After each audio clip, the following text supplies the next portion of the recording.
Serangan rudal besar-besaran kembali dilancarkan oleh Angkatan Bersenjata Iran.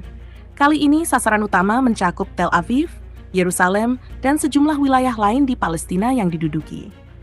Serangan ini menandai eskalasi terbaru dalam ketegangan kawasan Timur Tengah yang terus memanas. Dalam sejumlah video yang beredar luas di media sosial, terlihat jelas langit Tel Aviv dipenuhi jejak cahaya dari rudal-rudal yang ditembakkan Iran.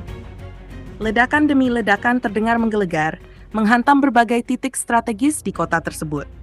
Sistem pertahanan udara Israel, Iron Dome, yang selama ini digadang-gadang sebagai tameng utama, tampak kewalahan dan tidak mampu sepenuhnya mencegat hujan rudal yang datang bertubi-tubi. Warga sekitar merekam detik-detik mengerikan ketika rudal-rudal Iran menghujani wilayah permukiman dan fasilitas militer. Belum ada konfirmasi resmi mengenai jumlah korban atau kerusakan yang ditimbulkan. Namun laporan awal menyebutkan adanya kerusakan signifikan di beberapa titik.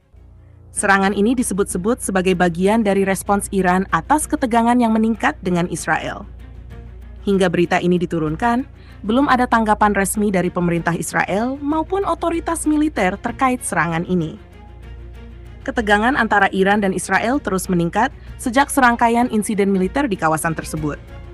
Komunitas internasional menyerukan penahanan diri dari kedua belah pihak, guna mencegah konflik skala penuh yang bisa berdampak lebih luas di kawasan.